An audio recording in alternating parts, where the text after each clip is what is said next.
essa é a cozinha média que a gente tem. Tem cozinhas maiores do que essa. Então, a prova de conceito foi feita nessa cozinha. A gente utilizou a arquitetura que eles tinham, câmeras que eles já tinham, câmeras usadas, só para testar o conceito. Então, a gente precisava disso para saber, olha, se realmente isso funciona. E foi o que nós fizemos. Então, aqui no vídeo, vocês vão ter a real noção de o que foi feito.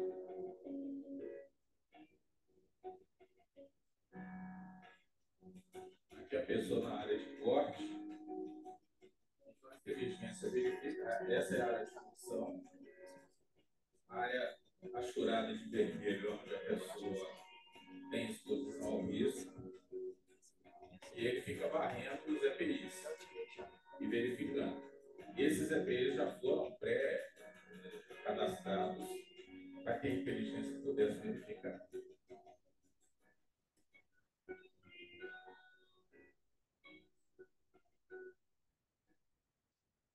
Bom, o vídeo mostra de forma rápida o que eu falei. Aqui, quais os resultados que a gente teve?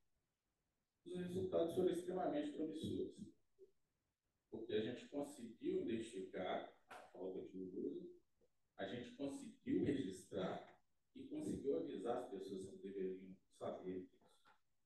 Então, a gente, nesse dashboard que vocês estão vendo, naquele meio ali, a gente tem informação de todas aquelas áreas que eu mostrei.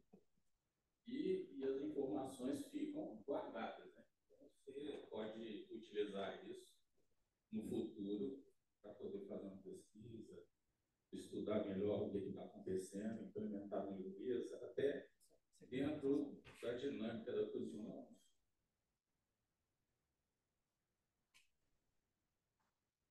Bom, em parceria com a Gueto, a gente conseguiu desenvolver isso. A parceria Samarco, Guetter, a gente desenvolveu isso e a realidade, quem sabe, somos nós. A tecnologia, eles têm. Mas a gente precisa estar de mãos dadas para poder desenvolver. Sem isso, muito difícil da gente desenvolver. Então, o líder do projeto ele tem que comparecer, ele tem que estar próximo, tem que ajudar, mas o resultado é muito satisfatório. Bom, para o setor de mineração e para o setor de alimentação, para cozinhas industriais, realmente é uma oportunidade interessante de tecnologia. Essa tecnologia ela pode ser escalada. A gente tem essa vontade de fazer, mas nesse momento a gente só está organizando a arquitetura tecnológica para poder fazer. Lições aprendidas. O envolvimento da área de tecnologia, no caso aqui a TI, ele tem que se dar no início do processo. Ele não pode se dar no final do processo. Porque até o desenho da arquitetura ele tem que ser feito de tal forma, ele tem que ser um recorte da realidade, mas ele tem que ser feito em parceria com a área de tecnologia, no caso do TI, para que a gente possa escalar isso no futuro. Ou seja, se eu quiser instalar toda essa tecnologia nos outros restaurantes, o custo, o processo de negócio, tudo isso tem que estar muito bem desenhado. E a gente faz esse desenho exatamente para a área de tecnologia.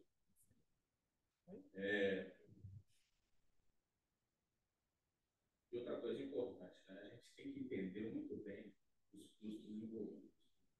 Vou contar um caso rápido aqui, só para vocês entenderem. Nessa POC, a gente utilizou uma estação, né, que é uma estação gamer. Ela tem um alto desempenho e a gente consegue trabalhar no máquina. Só tem que estar aí para TI. Isso não pode ser uma estação, é um servidor. E o preço do servidor é muitas vezes maior do que a estação. Então, assim, eu estou ligando aqui a questão da TI. Então, quando a gente conversa, tem que estar tudo junto. Mesmo que a gente teste só o conceito,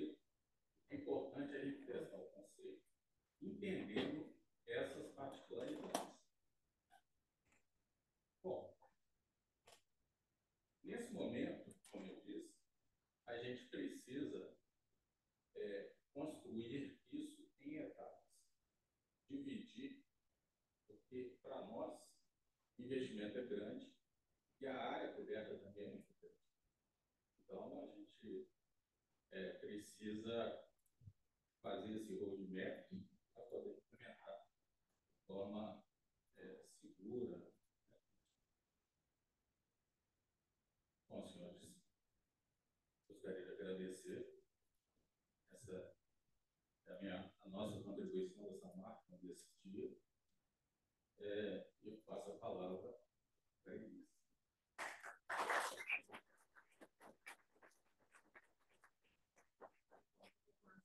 Temos alguma pergunta para o Márcio aqui, no presencial, no online? Senão a gente pode seguir para o próximo, que a gente vai ter um cafezinho. Então a gente conversa na sequência. Bom, a gente está tentando ajustar aqui o nosso áudio, a gente está dando uma interferência.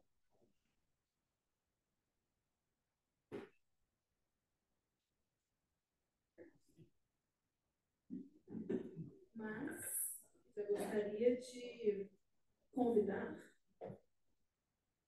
aqui os contatos do Márcio também.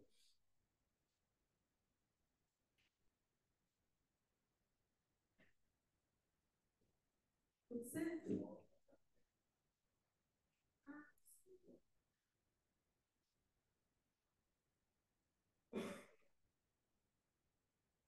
Boa. Bom, para dar sequência à nossa atividade, gostaria de chamar aqui a Enaex. Quem vai apresentar o case para a gente serão o Gabriel da Enaex e o Leonardo da Vale. Vão compartilhar o palco, trazendo a utilização do Glass Scout Radar como ferramenta de QAQC para otimização de desmontes.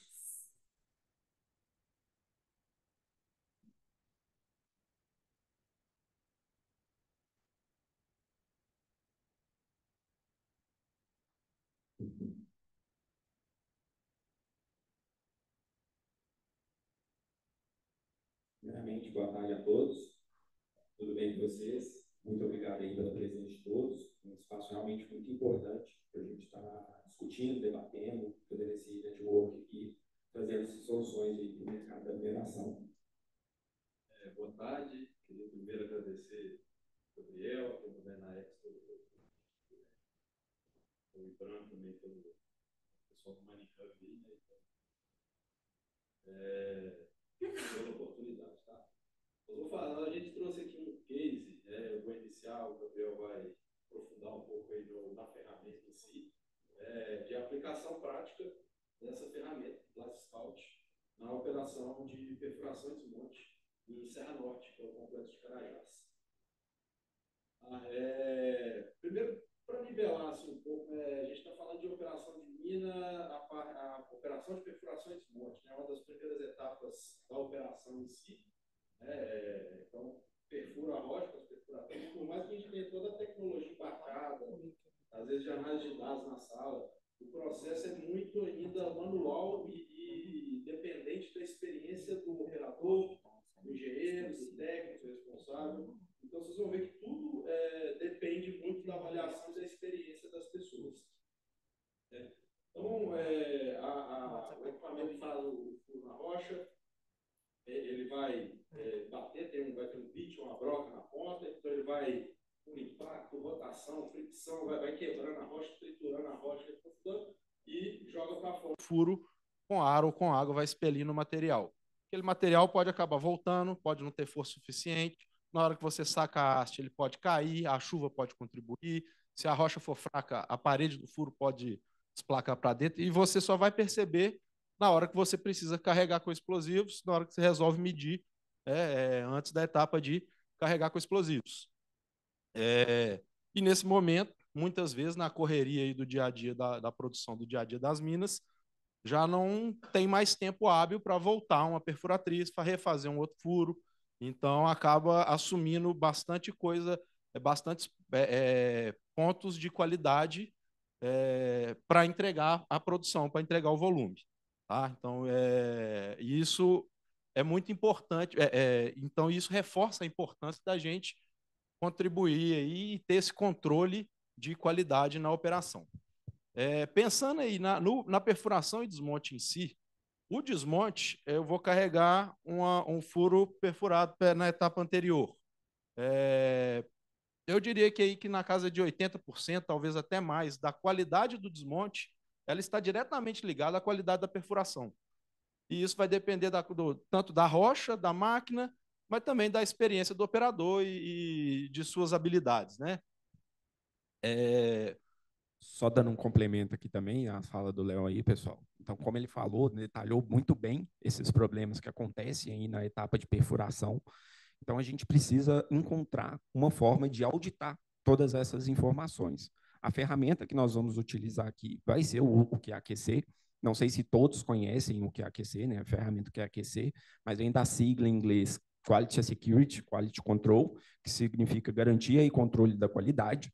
E para fazer o QAQC funcionar de uma maneira eficiente, rápida e de forma digitalizada, com os dados em tempo reais, o acompanhamento em tempo real, a Enaex, juntamente com o grupo MTI, que é uma empresa de tecnologia adquirida pela Enaex, desenvolveu o Blast Scout Radar, que aí, mais para frente, eu vou estar entrando em detalhes de como que funciona.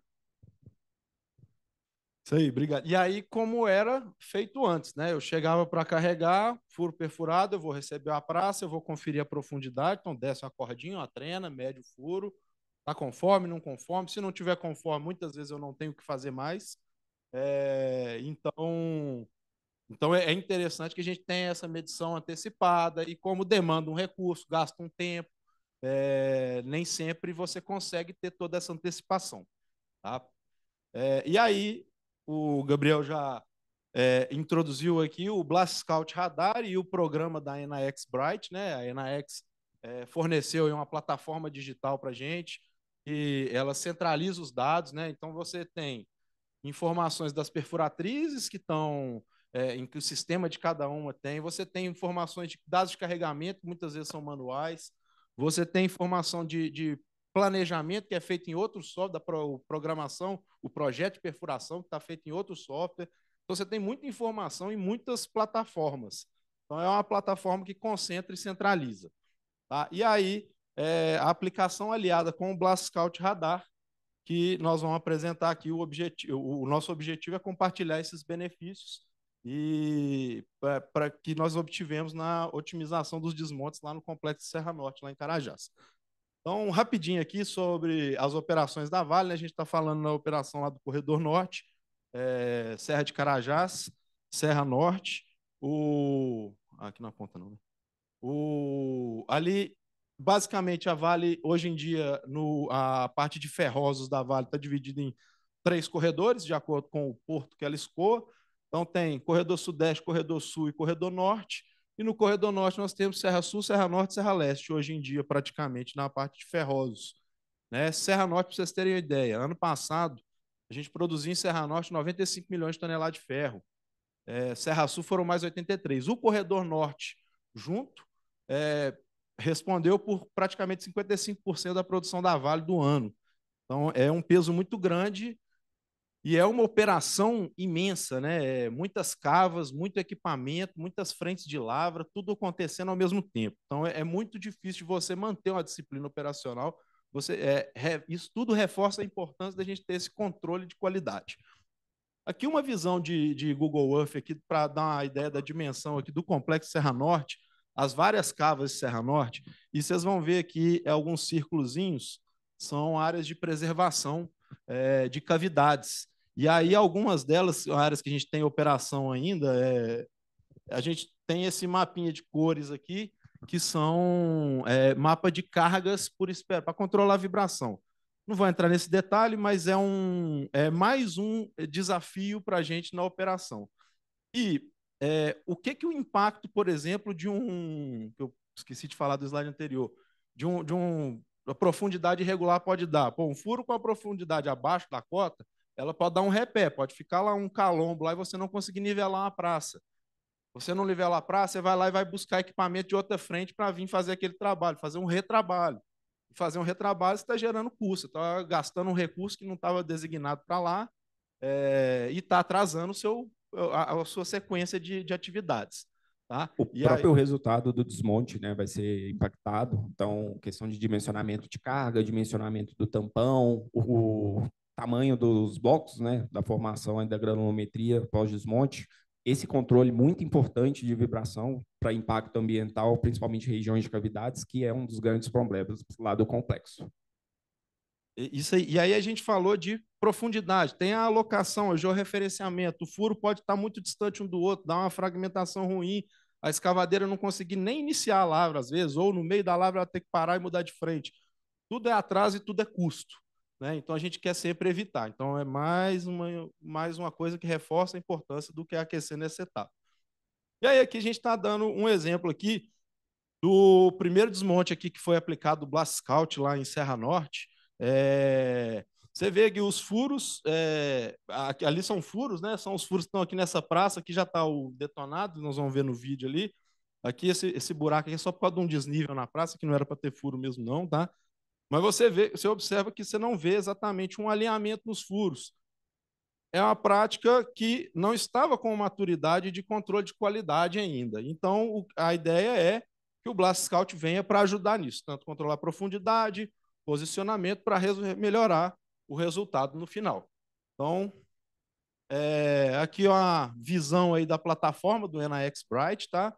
A gente consegue ver os furos, aqui no caso está colorido por cor. Eu falei aqui da profundidade abaixo do objetivo. Se eu furar mais também e não medir, eu posso preencher com mais explosivo do que eu pretendia. Pode não ter efeito nenhum imediato, porém, se você tiver na região, por exemplo, de controle de vibração perto de cavidades, você pode ter algum problema. Você pode também gerar uma condição ruim para o piso inferior, quebrar ele demais e não conseguir recuperar na hora que você furar no próximo banco. Então, são pontos que a gente tem que atentar e por isso que a gente busca ficar sempre no verdinho ali. Só antes do Léo passar o slide ali, esse dashboard aí já é o sistema do NAX Bright. Então, ele é totalmente integrado, né, pelas medições coletadas com o Blast Scout Radar, já vai dentro desse ecossistema digital e aí, a partir disso, você já consegue prever as situações ali, poder dimensionar, fazer as melhores tomadas de decisões para aquele desmonte. E, a partir disso, você também identificar onde estão os seus pontos de gargalo. Quais são os pontos que você deve melhorar? Se está na profundidade, está no carregamento, está no tamponamento, está com as condições do furo, da bancada. Então, tudo isso a gente está atribuído ao ecossistema digital NAX Bright. Aí um videozinho do desmonte, né?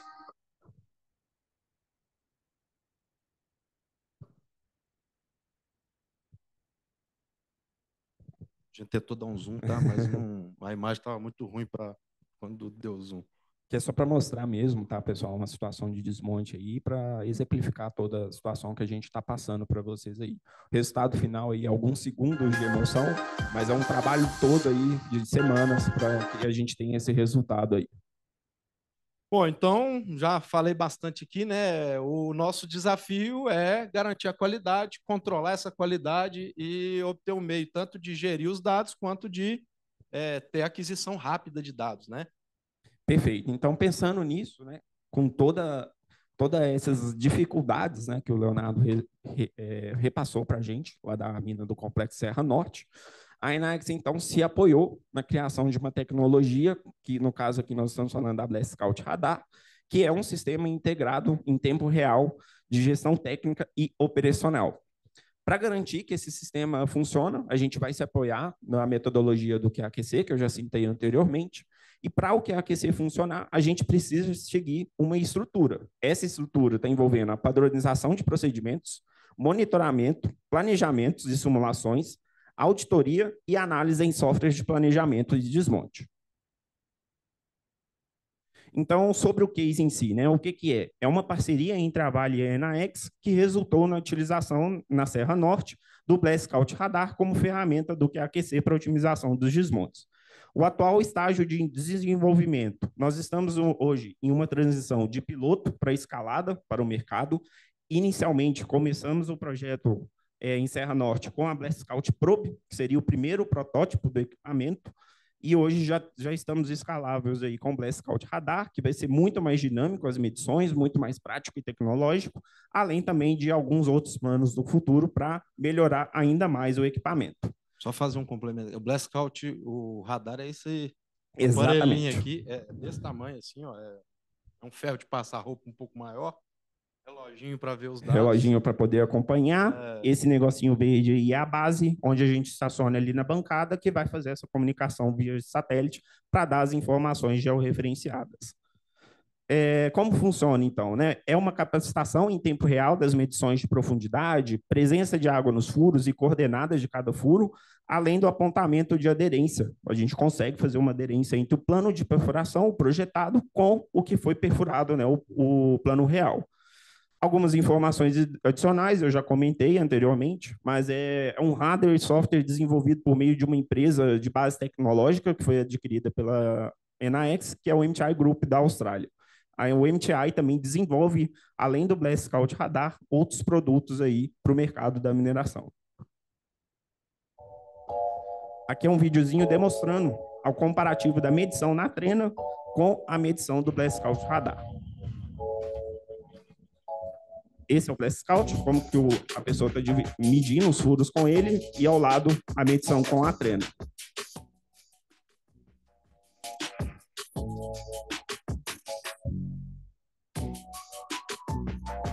E o bacana é que aqui ele não só mediu, né? Mediu e pegou coordenada ainda, né? Pegou nível de água, já pegou tudo ali.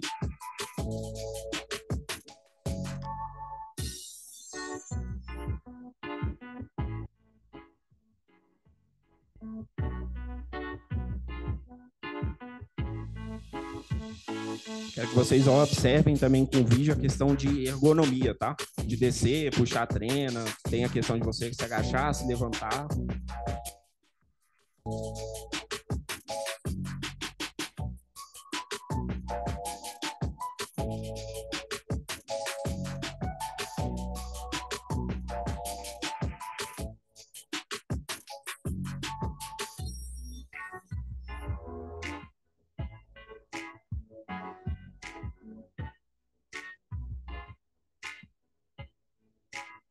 Parte humana ali também tem um erro, né? Tem uma margem de erro, nem sempre ele pega a medição com 100% de precisão.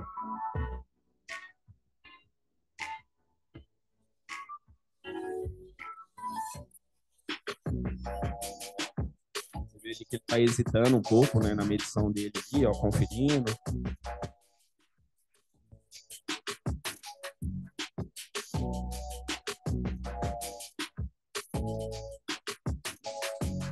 Praticamente aí, né, o dobro de furos num tempo muito menor de medição, né? E quando a gente está falando em um tempo muito menor, significa uma maior agilidade em todo o processo. Então, mais rápido a gente toma as decisões, mais rápido a gente consegue reconhecer quais são os gargalos e os problemas que foram identificados ali nessa região, e a partir disso fica muito fácil a gente poder fazer o dimensionamento correto desse carregamento, dessa detonação. Explicando aí por alto, né? Infelizmente a gente não tem um protótipo para trazer, para mostrar para vocês, para demonstrar como funciona, mas acho que o vídeo ficou muito claro. Mas só explicando como que funciona o Blast Scout Radar, né? Então a gente precisa de um plano de perfuração. Esse plano da perfuração ele vai ser compartilhado via celular. Através do celular tem um aplicativo da Blast Scout e é por lá que a gente vai fazer o acompanhamento e o monitoramento da medição. Quando esse plano sobe para o celular, a gente vai para a bancada designada, instala essa base, a base vai fazer uma comunicação via satélite, e a partir dessa comunicação, se tiver tudo ok, significa que o processo de medição pode ser iniciado. Essa é a visão do celular. Então, a gente tem o reloginho, que é onde a gente vai acompanhando furo por furo. Então, ali já está ali, ó, o furo A1, com a medição daquele furo ali, ó. No caso ali vai estar o A40, né? Então nós temos duas medidas, 7.4, que é a medida real, a medida que está sendo medida naquele momento, e 7.9, que é a medida projetada, né? A medida que estava no plano de perfuração. Então aí já foi identificado um desvio de perfuração aí de 0,5 metro. A water, né, que é a presença de água ou não, então a gente consegue identificar se aquele furo está com água, se está úmido, se está seco. Então, também mostra essa informação. o aplicativo do celular, como que ele é, e o processo de medição que é mostrado na tela do celular. Vocês veem que aí os furos estão coloridos. Então, a gente tem essa informação visual também. Os furos verdes são os furos que estão aderentes. A gente trabalha com uma margem de erro que respeita a informação do cliente. Tem cliente que gosta de trabalhar com meio metro, 1 metro, para essa margem de erro da perfuração. Os furos vermelhos são os furos que estão abaixo da profundidade, então abaixo dessa margem. Os amarelos são os que estão acima e os roxos são os furos que estão úmidos, né, com presença de água. Todas essas informações, já falei anteriormente, vão ser integrados no sistema via NAX Bright. Dentro desse ecossistema, a gente vai conseguir fazer as análises. Análise de fly rock, de projeção de fragmentação, espalhamento da pilha, análise granulométrica, distribuição de energia, aderência da malha, aderência do tampão. Então, é através de todo esse sistema e das análises de softwares que nós conseguimos fazer esse relatório QAQC. Opa. Então, aqui mostrando também um pouquinho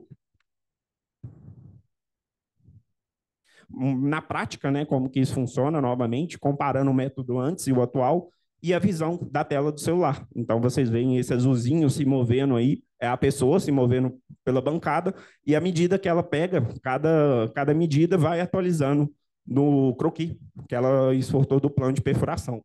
Ela também consegue adicionar furos extras, se tiver, falar se um furo que deveria ser perfurado, mas não foi, ela consegue sinalizar essa informação também. E agora, falando de resultados, né? A aplicação ela garantiu ganhos expressivos, então são resultados que realmente agregaram muito valor para a operação. O principal dele, a gente já comentou da agilidade e da rapidez da medição. Então, do tempo total de medições comparado da medição da trena com a medição com o Blast Scout Radar, nós tivemos 72% de redução desse tempo de execução de atividade de campo. Com a atividade de medição sendo mais rápida, a digitalização desses dados permite maior agilidade e planejamento nas tomadas de decisões. Com relação à aderência da malha, a gente conseguiu, ao longo de várias medições, melhorar a questão do planejamento do projetado com a malha executada e a malha real. A gente teve um aumento aí de 49% da aderência entre a profundidade planejada e executada. Essa profundidade teve um aumento de conformidade entre os planos de fogo e execução de campo. Com relação ao tampão, o tampão é aquele material inerte que a gente coloca ali depois da carga, né, para confinar a energia de ação do explosivo. A gente teve um aumento de conformidade de 80%. Então, esse foi um dos principais gargalos que a gente conseguiu observar, que esse tampão nem sempre estava adequado ao projeto, né? Justamente por conta dessas variações de profundidade, de carga. Então, nem sempre a gente conseguia alcançar o tampão, ou ele ficava muito maior do que devia, confinando ainda mais a energia do explosivo, ou ficava menor, e aí toda a energia seria dissipada. Essa conformidade no tampão se deu também graças ao uso de um outro produto do MTI, que é a Blast Bag, que é uma bolsa de ar, e essa bolsa de ar serve para você chegar no valor do tampão correto, dividir em decks, se caso você tem problemas de vibração, se caso você tiver regiões com fraturas, bolsões, você também consegue tampar essa região para que não vaze a carga, dentre outras utilidades também. Redução de 30% na granulometria do gespelito, isso por si só já traz uma adequação, né, dos parâmetros operacionais, dimensionamento de máquinas para lavra, operação da usina, tempo, energia, dimensionamento e compactação. E desde a implementação do programa, bem como o Léo mostrou, das questões de controle de vibrações nas cavidades, nenhum desmonte apresentou nenhum desvio de vibração. Então, isso é um ganho excelente para quando nós estamos falando de controle ambiental. Os principais impactos positivos aí no setor, né? A segurança operacional, menos exposição ao risco na bancada, maior controle de qualidade, otimização de aderência, de profundidade e tampão, competitividade para a mina, resultando numa menor granulometria, temos maior produtividade da planta de beneficiamento e menores custos da operação e menor impacto ambiental, já que a gente reduziu para zero qualquer nível de vibração, né, chance de vibração. E aí, falando agora da nossa parceria, né? Esse estudo, esse projeto aí foi a primeira mina de ferro do mundo a implementar essa tecnologia. Então, estamos muito ansiosos para ampliar ainda mais essa solução para todos os nossos clientes, para todo o mercado. A gente enxerga um potencial absurdo para poder escalar essa tecnologia, trazer esses resultados também para outras mineradoras. E foi muito importante fazer essa parceria. Vale e Enaex, né? A Vale disponibilizando todos os recursos técnicos e operacionais para que seja feito, né, essa base de estudo, essa pilotagem, essa escalada, e a Enaex pelo desenvolvimento e implementação do Enaex Bright e do Blast Scout Radar. Então, já de antemão também agradeço a toda a equipe que estava envolvida nisso. A gente tem uma equipe de campo muito grande, né? Operadores, auxiliares, técnicos, engenheiros, auxiliares. Então, realmente é um trabalho muito grande. A parte de desmonte e perfuração envolve muitos processos criteriosos. Então, é um trabalho muito pesado e esse resultado só foi possível graças à integração dessas duas equipes e dessas duas empresas. Aí, para vocês, um QR Code úteis, né? Se caso vocês quiserem saber mais informações sobre o que a gente abordou aqui, né? Tem aí os slides dessa apresentação, a ficha técnica do produto Blast Scout Radar, o vídeo que foi mostrado do uso do Blast Scout Radar e também um vídeo de apresentação do Enaex Bright. Deixar um tempinho para vocês aí.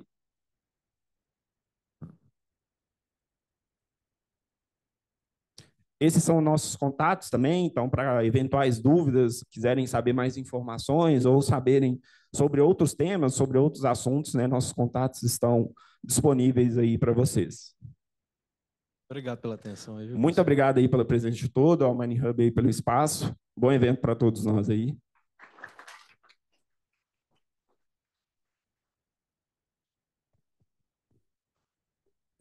Pessoal, obrigada pela apresentação. Excelente case em parceria. Opa, cronômetro aqui. E para dar sequência, então, a nosso terceiro case, né, da sequência aqui ao nosso evento, eu quero que vocês escaneiem, por favor, o formulário de conexão. Caso tenham interesse em conhecer um pouco mais, tanto do case apresentado agora pela Enaex e Vale, quanto do case da Samarco, e também para os outros cases também que a gente vai apresentar aqui, tá? Então, vai ser o mesmo QR Code, daqui a pouco eu trago ele novamente para vocês. São muitos QR Codes, gente. E o nosso do NPS daqui, não. Daqui a pouco chega o nosso do NPS para dar sequência, então, agora, finalmente, gostaria de convidar o João Henrique, que é coordenador de elétrica e automação na Herculano, para apresentar o case para a gente sobre otimização e eficiência do processo de filtragem prensa. Obrigada, João, pela sua presença.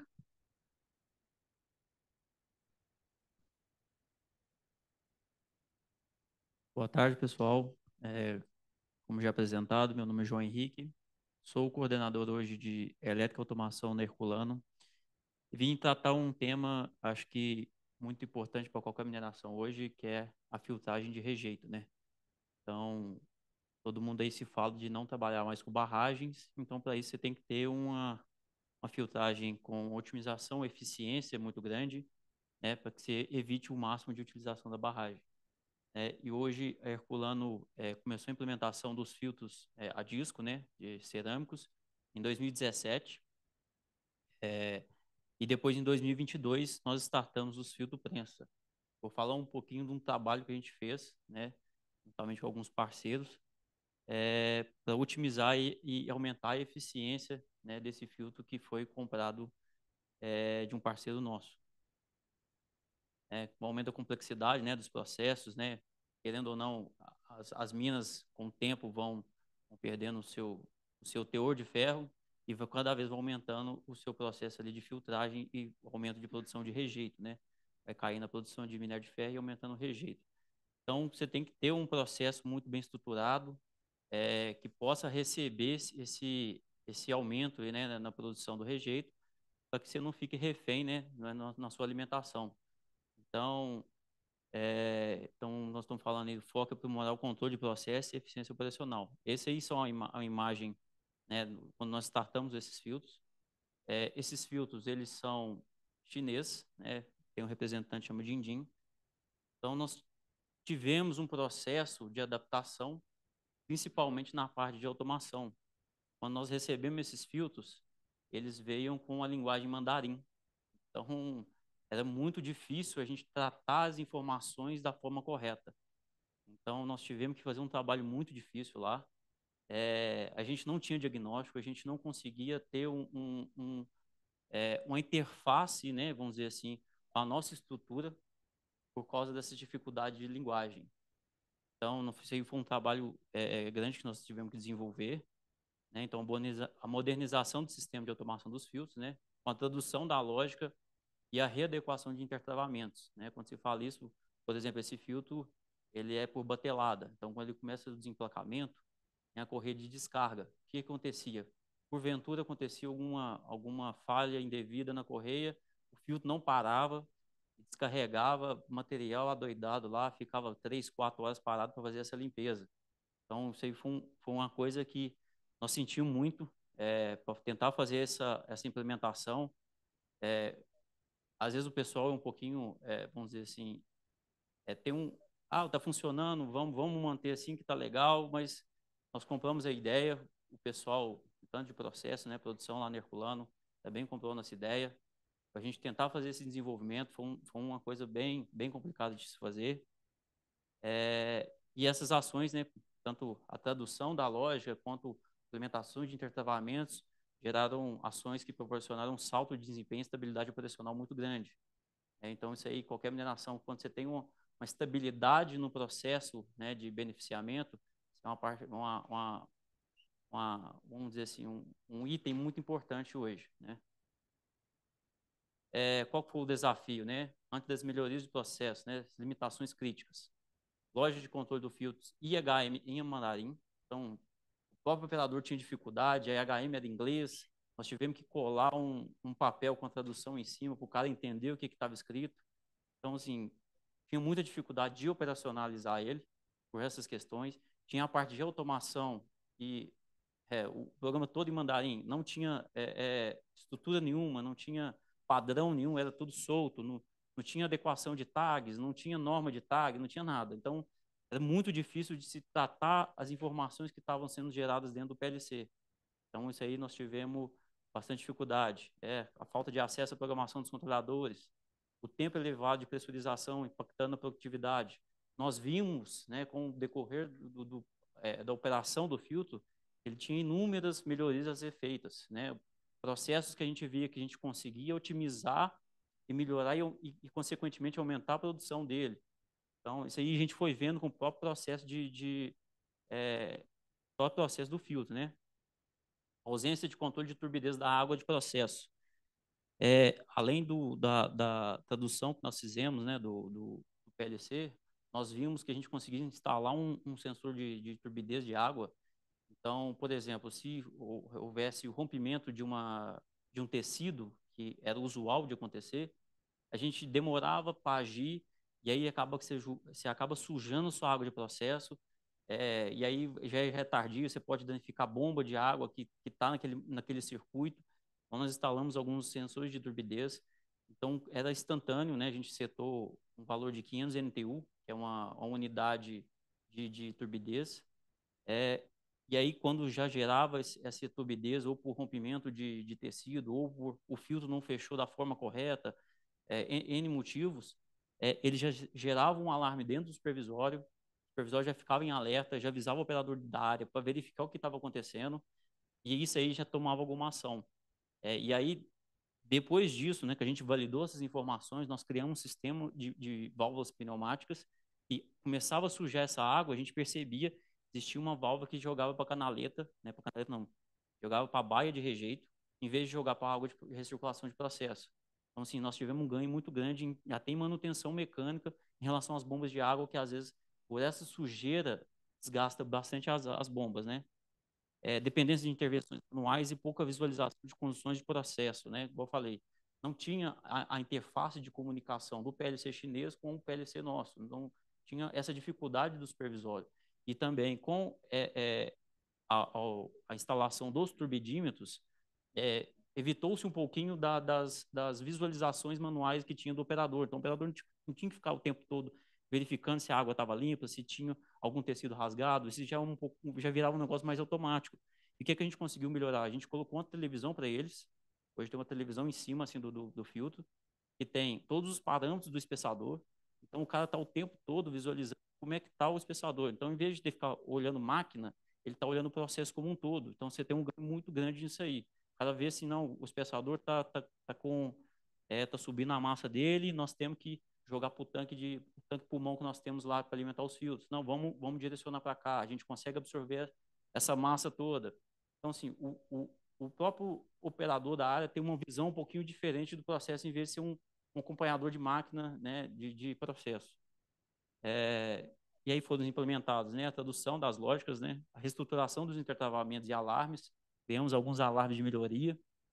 Os intertravamentos, igual eu falei, da correia de descarga, entre outras, né, a própria bomba de alimentação, a redução do tempo de ciclo em 40 segundos. Então, nós vimos que quando o filtro ia fechar, na verdade, quando ele finalizava a puxada, a gente chama de carrinho de placa, né? Carrinho puxador de placa. Quando ele finalizava de puxar as placas, né, para descarregar o material, o carrinho voltava, o filtro inteiro, demorava 2 minutos, só aí assim que o filtro começava a fechar. Nós vimos que assim, ó, que finalizou de puxar a última placa, o filtro já pode fechar. Então, só esse tempo, a gente economiza 40 segundos. Assim, pouco tempo, mas a gente está falando em 2 ciclos por hora, de 2 filtros, num mês. Então, assim, se eu for somando esse monte de coisa, você tem um ganho muito, muito, muito expressivo. Então, assim, foi uma coisa teoricamente simples, que a gente viu que dá para fazer, conseguiu fazer e que dá para otimizar ainda mais. Né? A gente tá nesse trabalho ainda. Implementação do sistema de alarme de turbidez, né? Igual eu falei, a gente instalou o turbidímetro, teve um ganho muito grande. Também que uma aplicação relativamente simples, a gente viu que tem campo para melhoria ainda. Referência automática de turbidez, então ele mede o tempo todo, né? Ele é online, tem uma referência lá no supervisório em NTU, né, que é a medida de turbidez, e ao tempo todo ele faz essa medição e cria os alarmes baseados nos valores que estão sendo medidos no momento. Redução das intervenções manuais, igual eu comentei, já que tem essa toda automatização. Essas iniciativas transformaram a área da filtragem em um processo automatizado e rastreável e orientado a dados. Então, assim, a gente teve todos esses ganhos aí com engajamento e coisas simples do dia a dia. Sobre o case, né, já como eu bem falei, a modernização, né? Então, aquela primeira imagem é o PLC chinês, para quem não conhece, é o 1200 da Siemens. Então, ele é fabricado na verdade, não é fabricado na China, ele é fabricado para o mercado chinês. Na verdade, nem deveria chegar para nós, mas como o filtro já vem montado, ele já vem com ele, e nós mudamos para a T200SP, que é uma remota da Siemens também, só que nacionalizada, com os nossos programas, com a nossa padronização, com a nossa identidade de tags, identidade de lógica, enfim, né, com a cara da Herculano em vez da cara da máquina. E a imagem de baixo, não está muito boa para ver, é o sensor de turbidímetro na calha. Né? Essa calha recebe toda a água filtrada do filtro. Então, passa por ela e se tiver qualquer tecido rasgado, sujando um pouco, ela consegue fazer a medição online, instantânea, e já dispara alarme, já dispara um monte de intervenções a ser feitas. Né? Como funciona, né, a tradução, reprogramados das EGMs e controladores dos filtros, né? Readequação dos intertravamentos e alarmes, sensores de turbidez online integrados no supervisório. O estágio de desenvolvimento já está implementado, né, já está funcionando. Se não me engano, nós finalizamos a troca dos PLCs tem uma faixa de 2 meses, 3 meses. Então, assim, já está validado, inclusive nas informações adicionais aí da equipe de elétrica, automação e a produção que comprou nessa ideia, né, nos apoiou bastante, validou as lógicas desenvolvidas que nós tivemos que fazer do zero.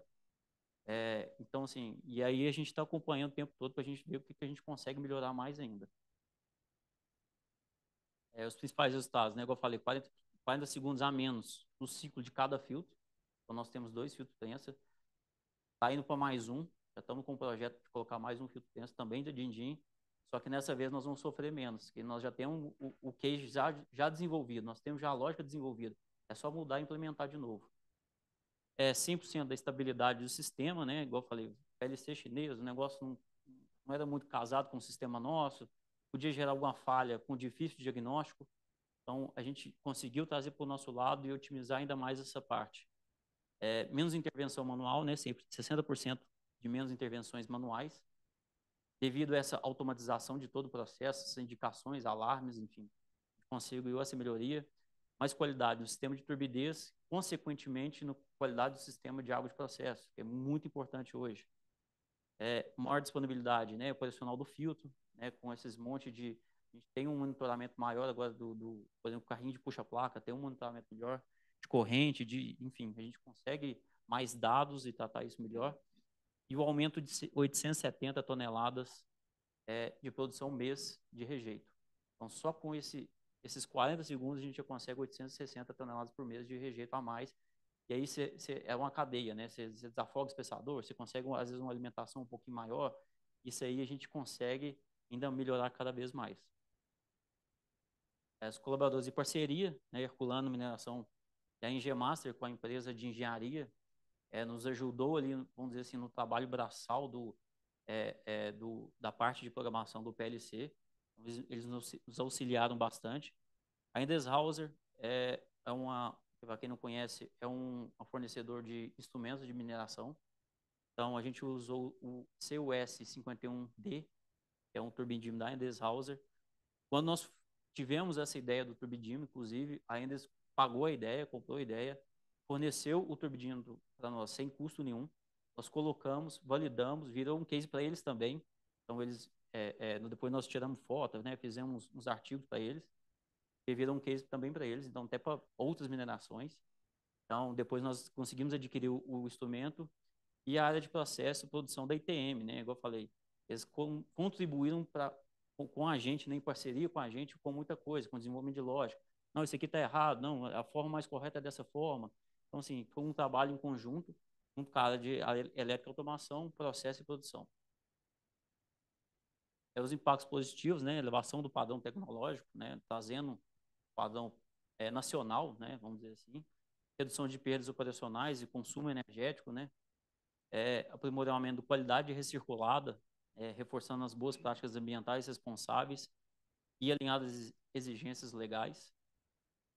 Replicabilidade da solução, igual eu falei, a gente já está com fios novo, já para implementar mês que vem, a gente já está com o processo, o case pronto, é só replicar, já está padronizado, já está tudo. O filtro vai sendo igual, a gente só replica, facilita demais essa integração. Integração total da automação, né? Integração com o nosso sistema, né?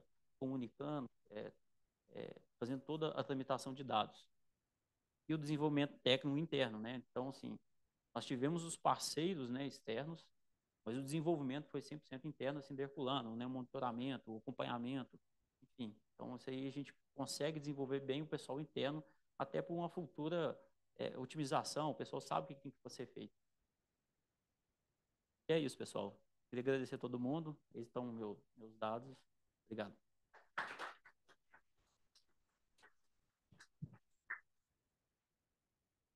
Obrigada, João. Pode? Vamos lá.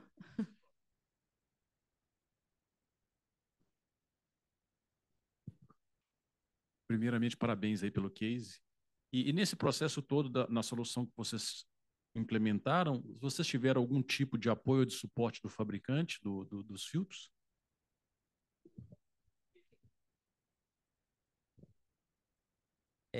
Eles também queriam, né, esse case, porque como eles são, na verdade, eles são representantes da China, né? Eles estão aqui no Brasil, são representantes de venda esse filtro. Era também de interesse deles esse case, por quê? Porque se tiver algum outro aqui na região que queira, já está bem desenvolvido. Só que nós da Herculano que puxamos isso aí, sabe? Então não teve nenhum apoio deles diretamente. Nós contratamos essa empresa para nos dar esse apoio, né, na parte assim mais braçal, mas foi todo Herculano. Nós desenvolvemos sim. Vamos, a gente ainda tem um tempinho ali que o João deixou de reserva. Então vamos lá. João, mais uma vez, parabéns pelo trabalho. Vou bem direto à pergunta aqui, que eu creio que o tempo está bem curto, né? Eu não sei se eu não deixei de captar essa informação, mas informações de saída que eu queria saber. Por exemplo, um dos maiores problemas que existem, pelo menos para minério de ferro, pelo que eu vejo muitas mineradoras falando, a quantidade, a umidade da saída do rejeito, para fazer a disposição.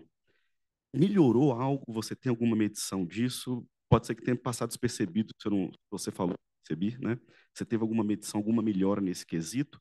E se você pode divulgar também, não sei se é dado sensível da empresa, qual que é o teor de umidade que vocês possuem lá na Herculano? Obrigado. Então, no momento, não teve essa melhora ainda. Nós estamos nesse processo ainda de otimização para tentar melhorar cada vez mais. Quando tem a programação nossa, a gente consegue fazer essas mudanças, teste, o que for. Ainda não tivemos essa melhoria. Se não me engano, posso estar errado, a Renata pode me corrigir, às vezes sabe mais de cabeça, em torno de 17%. É isso mesmo, Renata? De 17% a 20%, então mais ou menos. Então aí varia bastante da vida útil do tecido, do tamanho que está a placa que ela forma. Então, assim, varia bastante, mas é em torno de 17% a 20% de umidade. Beleza? Bom, obrigada, João. Obrigada as perguntas também. Pessoal, aqui eu disse que eram vários QR Codes. Então, aqui eu trago mais um de avaliação do nosso evento, para a gente estar sempre fazendo uma experiência interessante, legal para vocês. Então, por favor, avaliem o nosso evento. E vamos, então, para o nosso penúltimo case. Vai ser o case da Radix. E quem vai apresentar para a gente vai ser o Nelson. Nelson é gerente-geral do segmento de metais, mineração e siderurgia da Radix. Nelson, obrigada pela presença. Obrigado, Alice.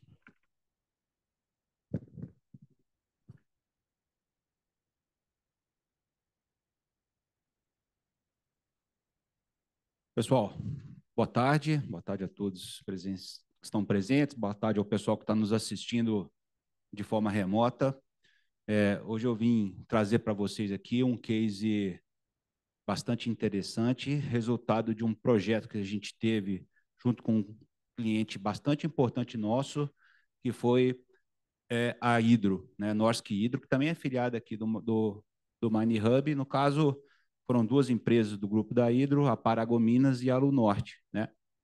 Então, o SIC-CB, que nós estamos chamando aqui, nada mais é do que o Sistema Integrado da Cadeia de Custódia da Bauxita, tá? Essa letrinha significa isso daqui. Então, a gente desenvolveu um sistema para eles, juntamente lá com integrações que nós fizemos junto ao PINS, tá? Eu vou explicar um pouquinho para vocês.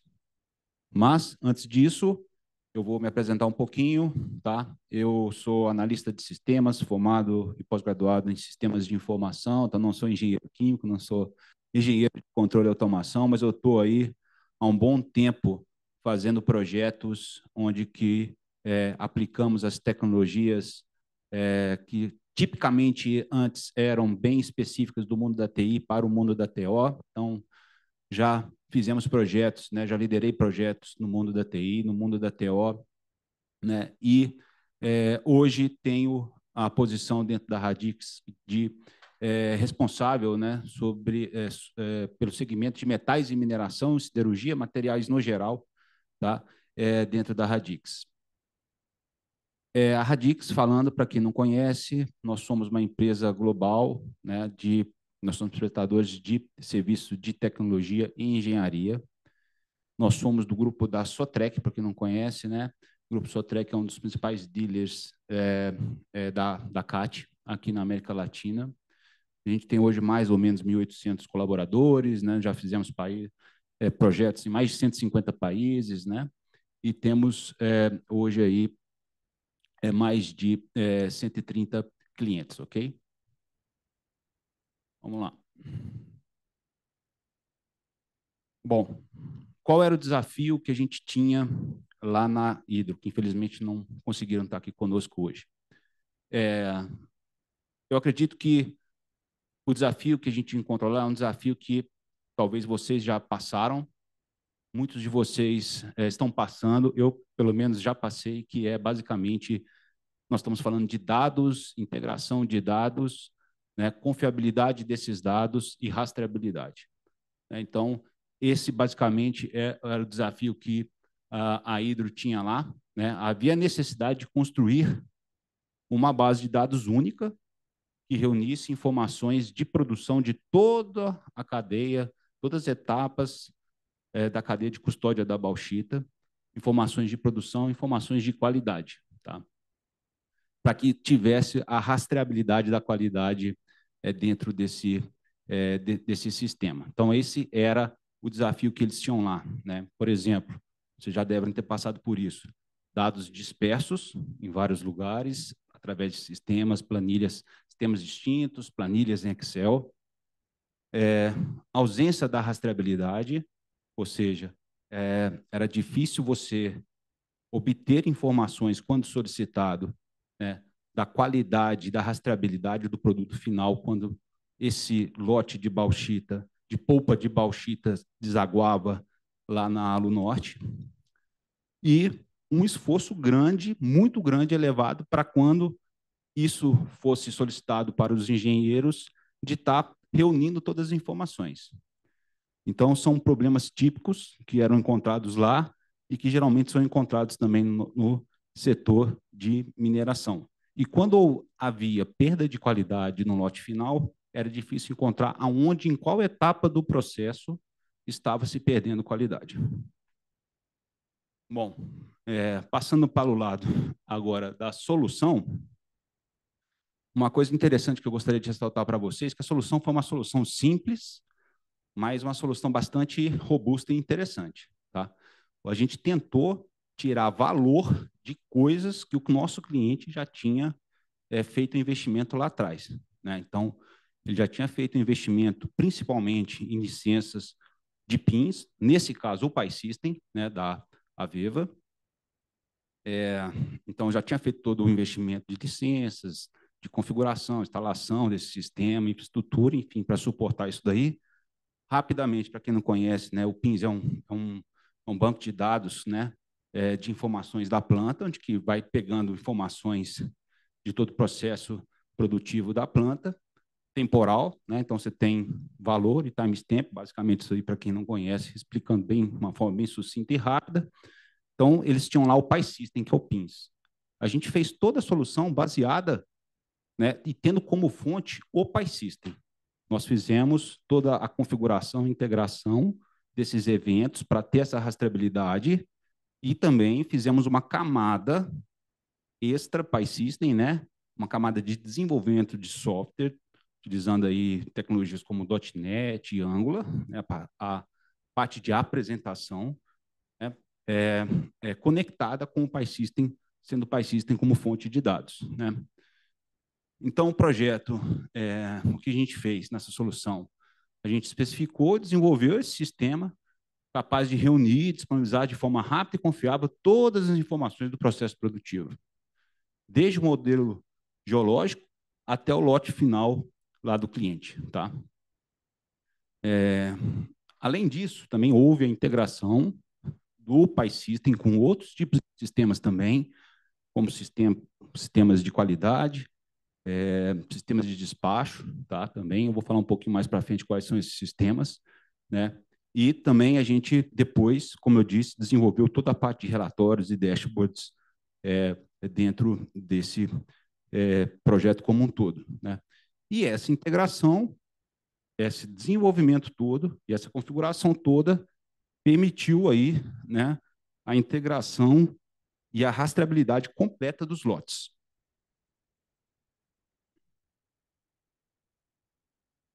Ok, vamos lá. Então, antes de explicar, entrar mais um pouquinho no desenvolvimento do case, eu queria explicar como é que funciona lá, de uma forma bem macro, o processo lá, né? Para quem não sabe, a mineração Paragominas, ela minera a bauxita, certo? Bauxita, eles misturam com água e transporta via mineroduto para a Alunorte. A Alunorte, ela Então, tem o produto final dela chamado alumina, que é o elemento básico para produzir o alumínio. Tá? Então, tem paragominas, bauxita, minera, faz todo o beneficiamento, transporta via mineroduto, deságua lá na Alunorte, também, que é do grupo da Hidro, para fazer alumina.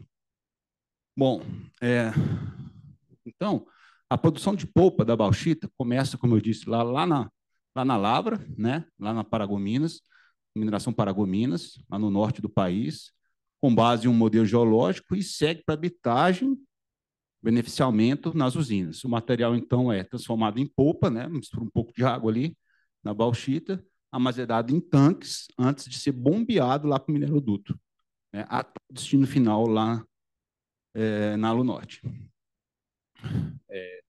Depois é desaguado e consolidado em lotes de cerca de 50 mil toneladas para entrega ao cliente com rastreabilidade total.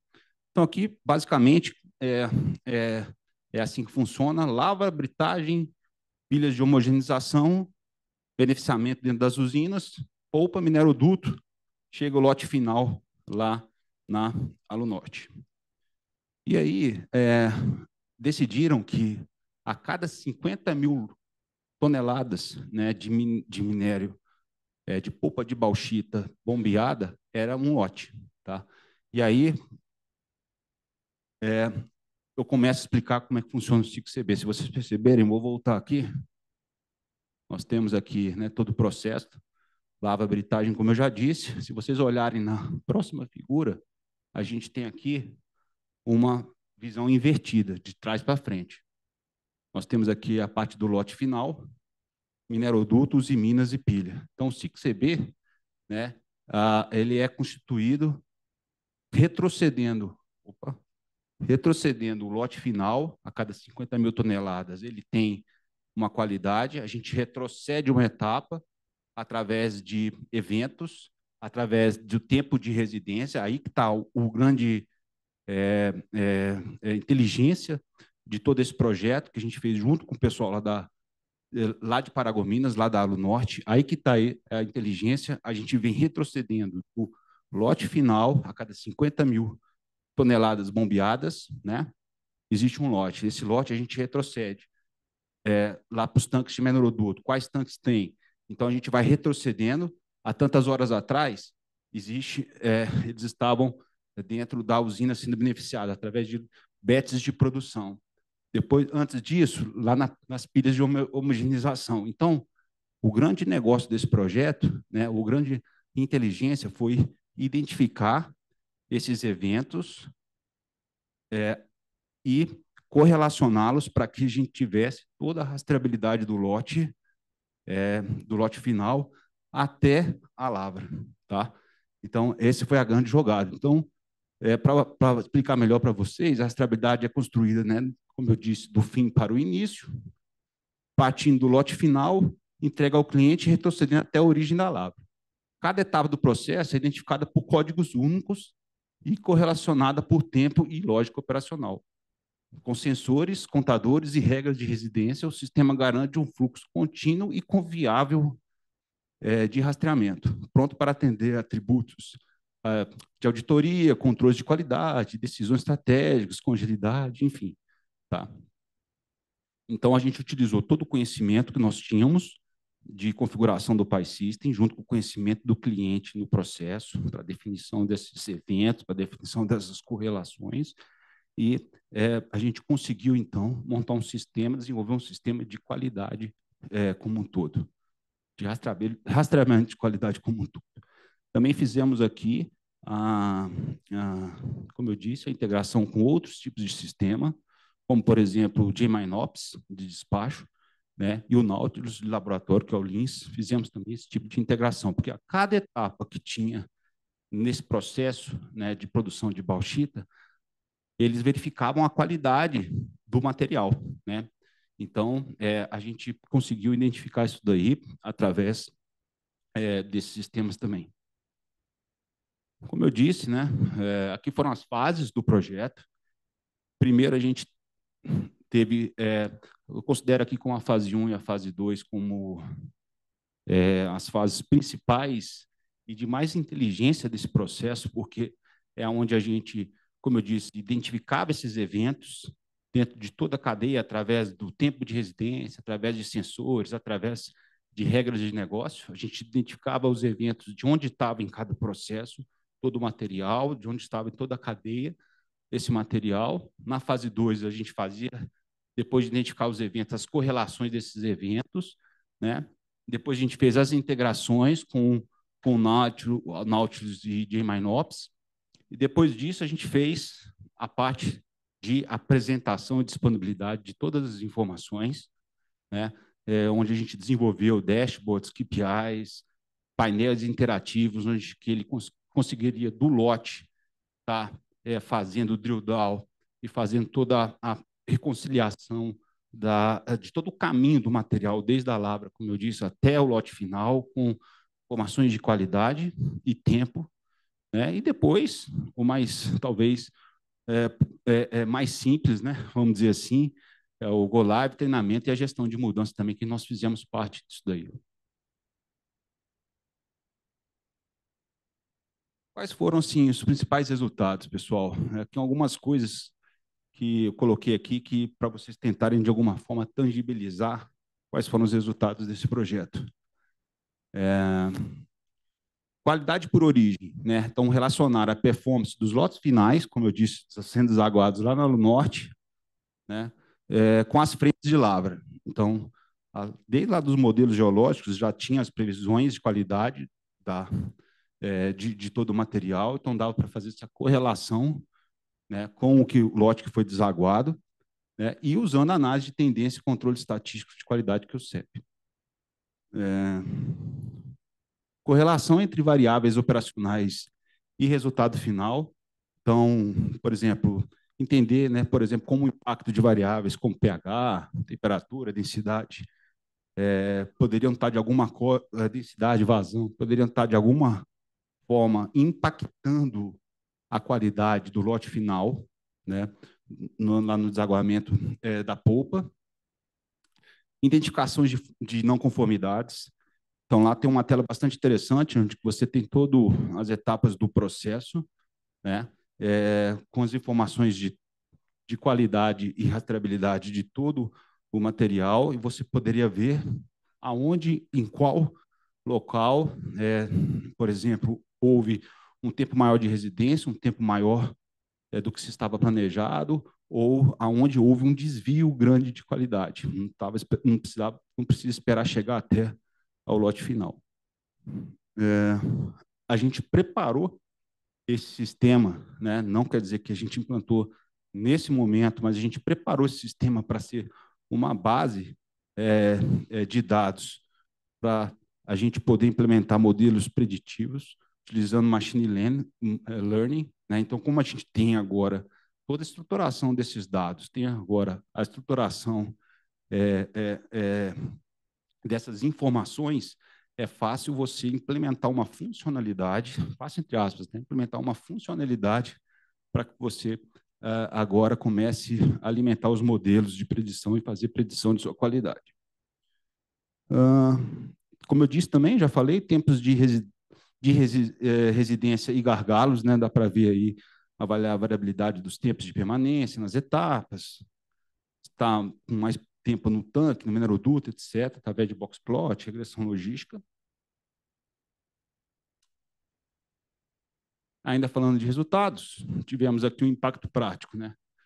Ficou muito fácil agora, né, você ter a rastreabilidade da qualidade do seu produto final. Então, isso foi uma coisa muito importante.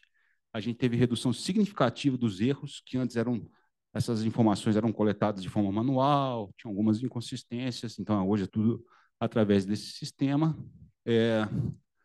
Tomada de decisão, logicamente, muito rápida, né, acelerada, com base em dados que são confiáveis. Otimização dos processos com base em indicadores unificados. A gente estabeleceu nas especificações quais eram os indicadores importantes e, mais ainda, como esses indicadores eram calculados de uma forma única em toda a empresa, né? E, como eu disse aí, ela vai servir de base para análises mais avançadas no futuro, utilizando modelos de machine learning. funcionalmente falando, né, o projeto ele vai, pessoal, muito assim além da simples visualização, né? Ele resolve um problema sério que o nosso cliente tem compromisso, né, quando é demandado por lotes de bauxita, né, com a qualidade daquele produto, né? Então isso envolve o aumento e o controle da qualidade, né? E além disso a gente teve integração com outros sistemas, como eu já disse aqui, né? E a disponibilidade de informações rápida e fácil para os engenheiros de confiabilidade. Tudo em tempo real. Aqui algumas coisas do projeto. A gente desenvolveu mais de 150 telas dentro do lado do PyVision, mais de 20 relatórios desenvolvidos, PyAnálises, né, que são configurações, análises, como o próprio nome já diz, feitas dentro do PySystem. Tivemos mais de 50 mil cálculos sendo executados por dia, temos, né? E aí aproximadamente aí mais de 500 acessos de usuários, né? Isso é muito importante porque o sistema ele é um sistema importante, mas é um sistema também utilizado, né? E visto como de muito valor para os usuários do nosso cliente. Falando um pouco de colaboração e parceria, já finalizando, assim, na minha opinião, pessoal, a gente precisa ter, né, além do cliente que é sponsor, né, geralmente paga por esse tipo de projeto dentro do cliente, né, a gente precisa ter o apoio da gerência sênior, e eles tiveram isso lá dentro. Além disso, eles tiveram também o apoio das áreas operacionais, né? Então, isso é um projeto que foi construído a muito mais de 4 mãos, né? Tivemos várias áreas dentro do cliente sendo consultadas durante a especificação do sistema, durante definições dos KPIs. Então, foram muitas pessoas envolvidas, né? Então, a colaboração foi muito importante lá dentro, né?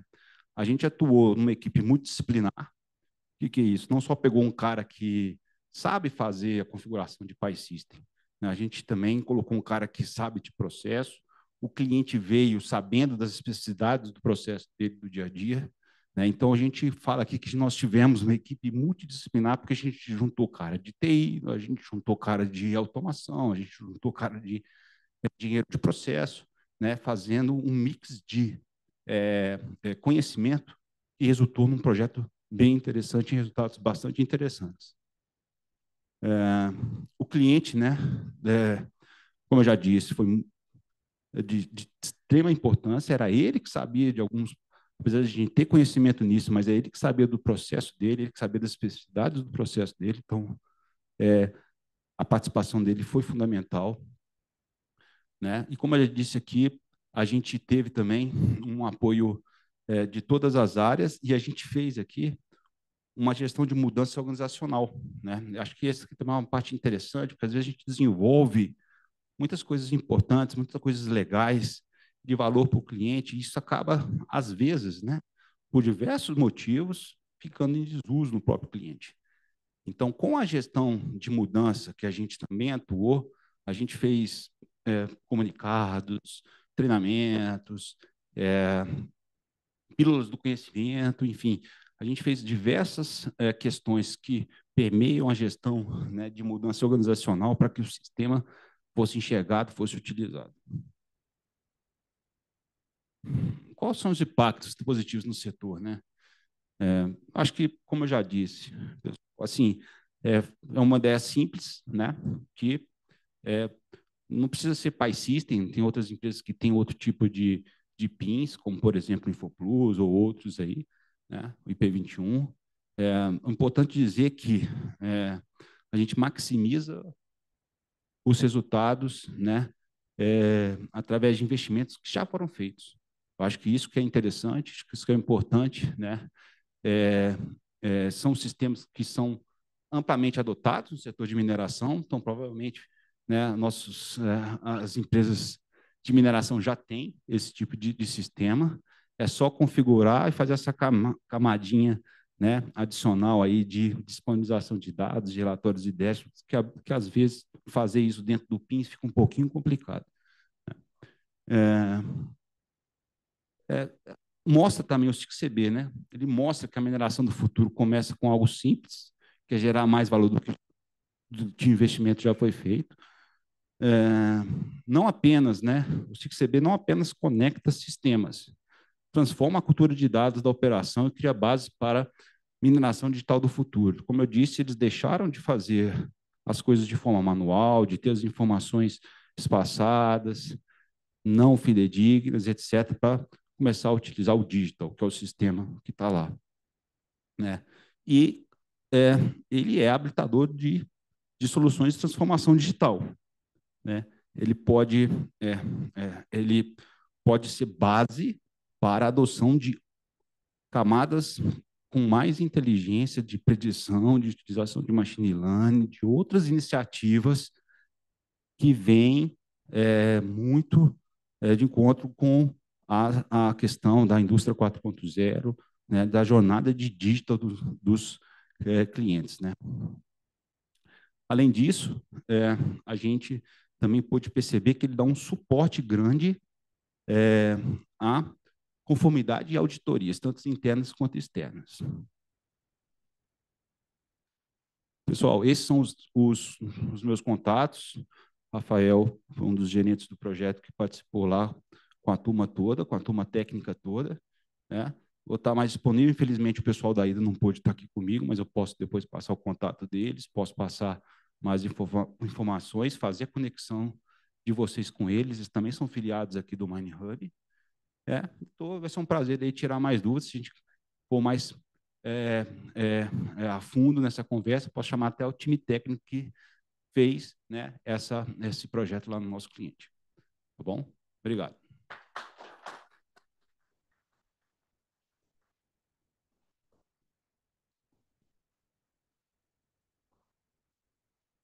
Muito obrigada, Nelson. Bom, agora a gente vai para o nosso último case da última edição do MShare 2025. A gente pode deixar dúvida para o nosso coffee, que ele é exatamente para a gente fazer essa conexão, trocar essa ideia, tá? Que a gente também está corrido um pouquinho no tempo. Bom, então eu gostaria de convidar para falar aqui um pouquinho com a gente o Lucas Cunha, que é engenheiro especialista na Vale, para apresentar a implementação dos conceitos de economia circular na Vale. E já adianto que o Mine Hub está lançando a nova iniciativa de economia circular, então esse case ele vem para trazer esses insights para a gente. Então, Lucas, estamos ansiosos aqui para te ouvir. Obrigada. Obrigado. Pessoal, obrigado, boa tarde. Obrigado ao Mine Hub pela oportunidade de a gente falar um pouquinho. Eu sou o Lucas Cunha, sou engenheiro especialista da Vale. Eu atuo num programa de mineração circular aqui da companhia, que a gente chama de Waste Value. Sou engenheiro químico de formação, formei na Federal do Maranhão, e sou responsável pelo escritório de captura de valor desse programa. Esse programa é um programa que a gente tem muito orgulho de estar pilotando, de estar conduzindo aqui dentro da Vale.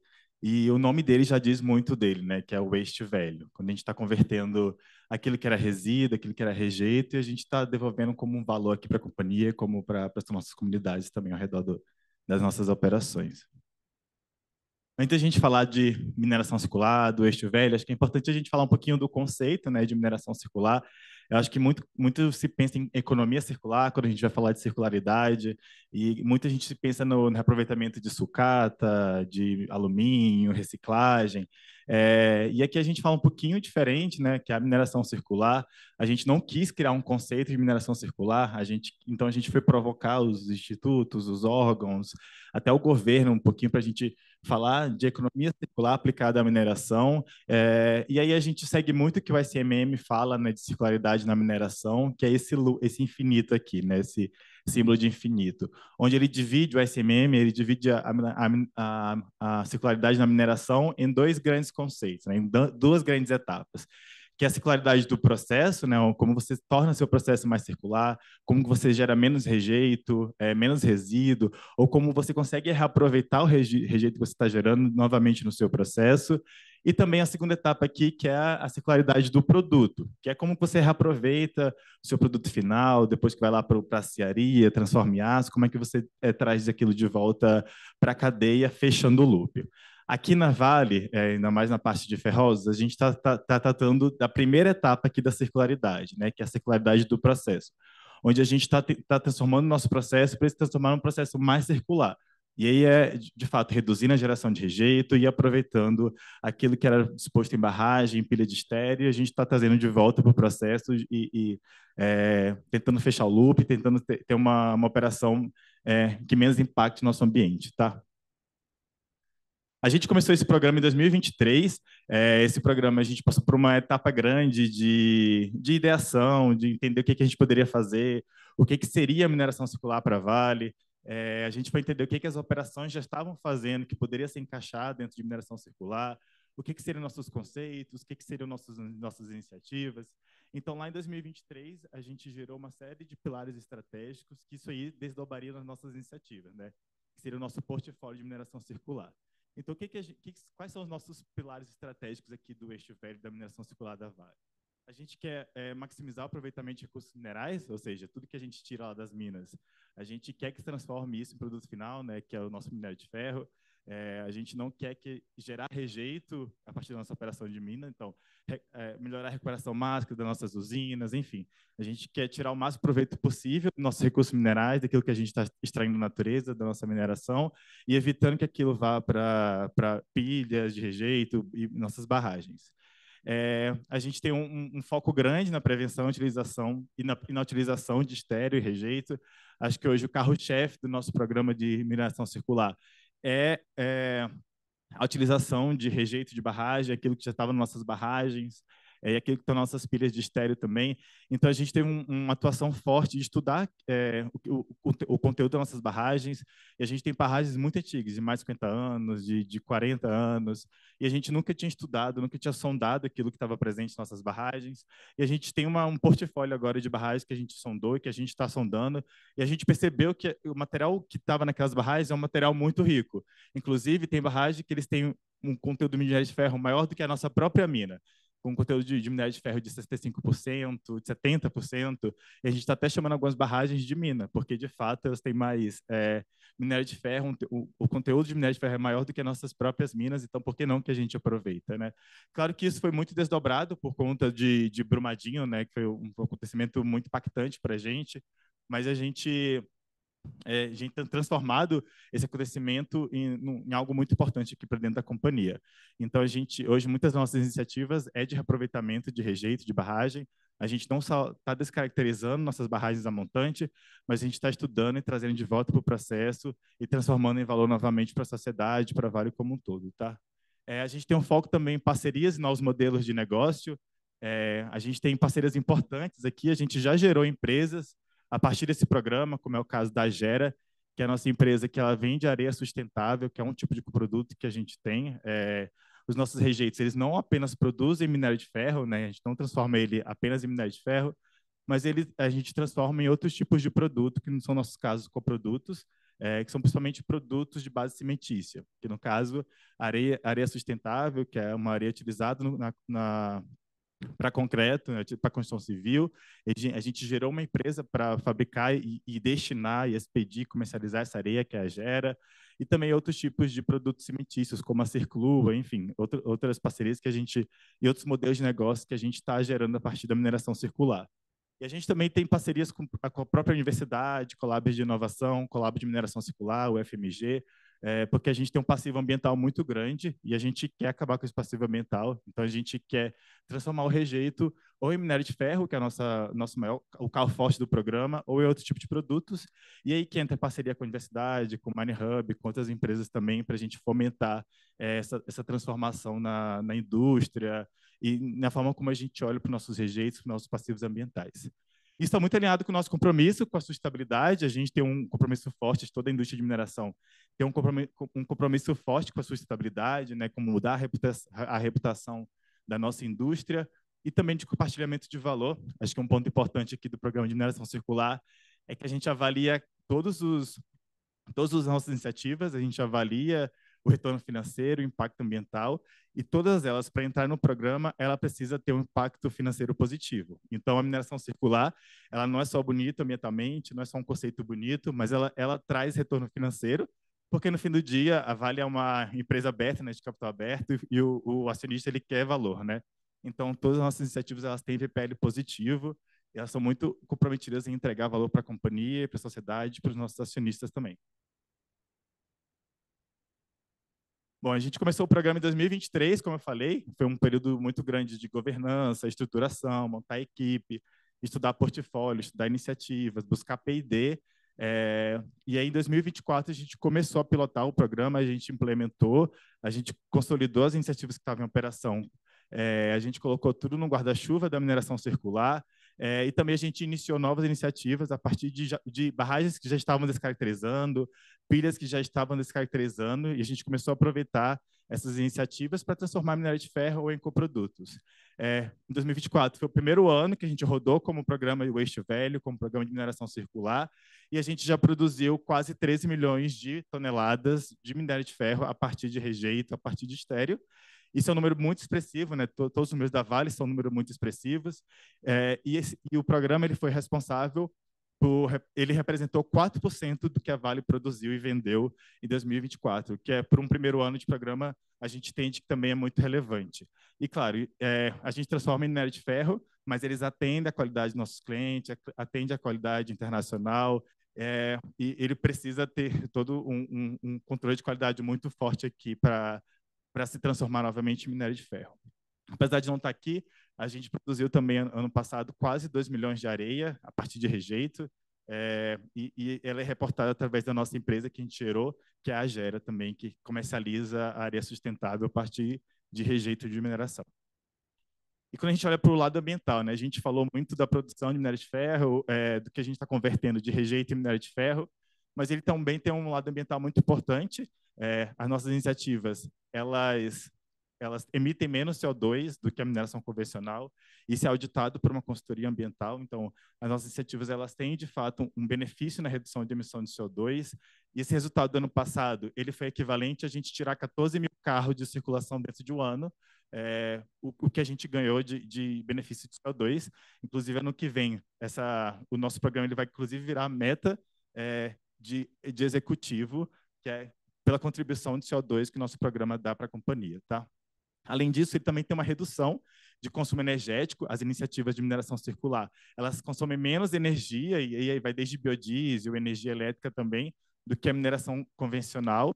E ano passado a gente também teve uma redução de energia significativa por conta dessa produção, que foi equivalente a abastecer 43 mil casas medianas brasileiras por um período de um ano, ou seja, daria o que a gente reduziu de consumo energético daria para abastecer uma cidade de mais ou menos 160 mil habitantes também, que é muito interessante aqui para o primeiro ano de programa. E como que a gente já está em 2025, né? A gente continuou fomentando novas iniciativas. A gente começou ano passado com 8 iniciativas, né? E hoje a gente já tem 20 iniciativas que estão em produção, que já estão produzindo minério de ferro a partir de fontes circulares.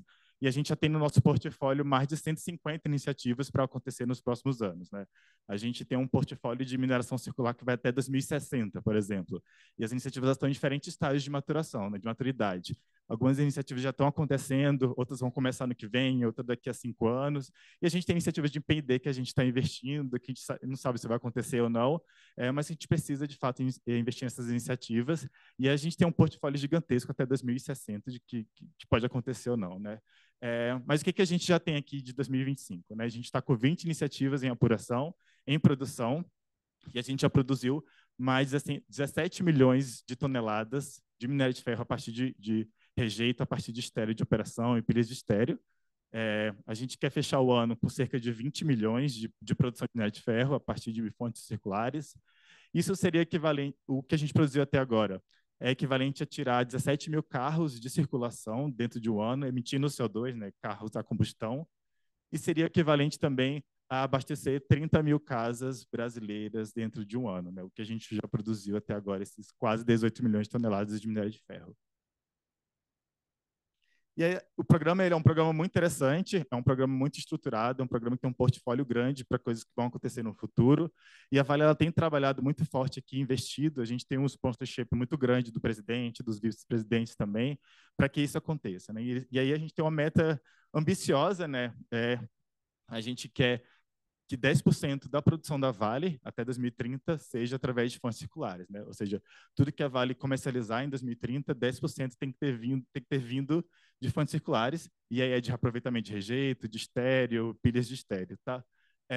E está muito conectado com a nossa operação de Forrozes, com a ambição que a operação de Forrozes tem, que é ser uma operação com mínima geração de rejeito, mínima geração de estéreo e também neutra em emissões de CO2, tá? Aqui eu trouxe alguns cases nossos do que a gente tem no nosso portfólio, que estão em produção já. Ali tem uma reutilização de rejeito de barragem, que é a barragem do Gelado. Essa barragem está lá em Carajás, é uma barragem de 1984, que a gente começou a aproveitar ano passado também. Não é uma barragem que a gente precisava descaracterizar, a gente não é uma barragem a montante, mas a gente estudou o conteúdo, a gente percebeu que era uma barragem muito rica, de minério de ferro, como o Carajás lá é muito rico em minério de ferro, e a gente resolveu aproveitar, mesmo não tendo a obrigatoriedade de descaracterizar essa barragem. Aqui também no meio a gente tem uma pilha de estéreo, que é uma pilha antiga, né, que a gente chama de pilha de serrinha. Era uma pilha de estéreo, que era um passivo ambiental que a gente ficava operando, mantendo essa pilha, e a gente também foi estudar o conteúdo dessa pilha, e hoje a gente também aproveita e transforma, a gente utiliza como ROM e transforma em minério de ferro. E aqui nesse último exemplo aqui, é a nossa areia sustentável, ela é feita no site de Brucutu. A gente filtra o rejeito, tem mais uma etapa de filtragem aqui no rejeito, e a gente transforma em areia sustentável, que é utilizado para a construção civil. Inclusive, essa areia, o estádio do Atlético Mineiro aqui, que a gente tem em BH, foi construído a partir com doação da Vale, dessa areia aqui da construção civil. Só aqui entrando um pouquinho no detalhe dos exemplos, aqui a nossa barragem lá em Carajás, barragem do Gelado. Hoje a gente já está chamando ela de Minas Gelado, porque é uma barragem muito rica. Ela tem uma concentração, ela tem um teor de minério de ferro de 65%, ela é mais rica que muitas minas aqui de BH, de Minas Gerais, desculpa. Essa barragem, a gente usa concentradores magnéticos, eles conseguem filtrar, concentrar ainda mais o fino, porque o conteúdo da barragem ela é muito fina. Então, a gente usa concentradores magnéticos e a gente consegue concentrar ainda mais, gerando um teor de minério de ferro cerca de 70% de concentração de minério de ferro, de fato. E a gente leva para nossas usinas lá em Carajás, então a gente consegue reaproveitar nas usinas o material aqui dessa barragem. E é legal porque a gente tem uma redução de emissões de CO2, porque toda essa parte aqui é feita por eletricidade de fontes renováveis, a gente não tem utilização de biodiesel aqui nessa etapa, e a gente tem esses benefícios atrelados, além da produção, de estar aproveitando o rejeito que estava lá na barragem desde 1984, tá? Aqui, como eu falei, né, a mina Serrinha, ela é uma mina de estéreo, não é uma pilha de rejeito, é uma pilha de estéreo. É uma pilha antiga nossa também, então a gente, assim como outras pilhas e outras barragens, a gente tem estudado tudo para saber o que tem lá, né? A gente tem sondado e a gente conseguiu aproveitar também esse estéreo que estava aqui nessa pilha. A gente também tem levado para a nossa usina, beneficiado e transformado o material dessa pilha em minério de ferro, em produto final, e a gente tem comercializado como minério de ferro mesmo. E que, por fim, a nossa areia sustentável, né? Como eu falei, a gente criou, inclusive, uma empresa para comercializar essa areia, que é a Gera. Essa areia, ela é feita lá em Brucutu, ela é feita a partir de rejeito. No processo lá de Brucutu, da usina de Brucutu, a gente adiciona uma filtragem a mais, né? Então, aquele rejeito, ao invés de ir para a barragem, a gente está filtrando e transformando em areia. E essa areia, ela tem todos os certificados necessários para a construção civil, certificado de Inmetro, enfim, os certificados também que a própria indústria da construção civil pede. Então, ela pode ser utilizada aqui, sim, na construção civil. Inclusive, a gente não só comercializa, a gente já comercializou para diversos estados do país, mas a gente também doa para diversas prefeituras, e a gente tem fomentado isso, né? Porque a gente quer produzir ainda mais essa areia, mas a gente precisa de cliente, ou de prefeituras, ou de comunidades que a gente possa doar essa areia. Então, a gente tem fomentado esse trabalho social importante aqui. A gente tem entrado em contato com as comunidades, com as prefeituras, justamente para a gente aumentar a nossa capacidade. A gente consegue aumentar a capacidade de produção, mas a gente precisa ter de cliente e pessoas que possam receber, né? Prefeituras que possam receber essa areia para a gente conseguir aumentar a produção dessa areia sustentável. E a gente tem outros coprodutos também, né? Que a gente tem uma fábrica de blocos também, são blocos de concreto que a gente faz no Pico, aqui em Vargem Grande, a partir de rejeitos lá do complexo de Vargem Grande, que a gente também faz doação, a gente também vende, são blocos de concreto para a indústria civil, e a gente também tem produtos cimentícios que é através da Ciclua que a gente tem gerado concreto a partir de rejeito. Acho que era um pouco do que a gente queria trazer, né, do que eu queria trazer hoje. Acho que a mineração circular é algo que traz muita paixão aqui para a gente, dentro da Vale. A gente transformou um cenário nosso, né, que é a nossa obrigatoriedade de descaracterizar barragens e pilhas. E a gente não quis apenas descaracterizar, tirar de um passivo ambiental e levar para um outro passivo ambiental. A gente tem estudado e a gente tem tentado entender como aproveitar, o que fazer com aquele rejeito, com aquele estéreo que está nas pilhas, nossas barragens, né? Então, a gente não queria apenas gerar outro passivo ambiental e a gente está transformando em ativo, né? Aquilo que era um rejeito que a gente não conseguia enxergar antes, a gente apenas colocava em alguma estrutura geotécnica, a gente está transformando em valor para a Vale, em valor para os nossos acionistas, em valor para a sociedade, para a indústria de mineração como um todo. Tá? Obrigado.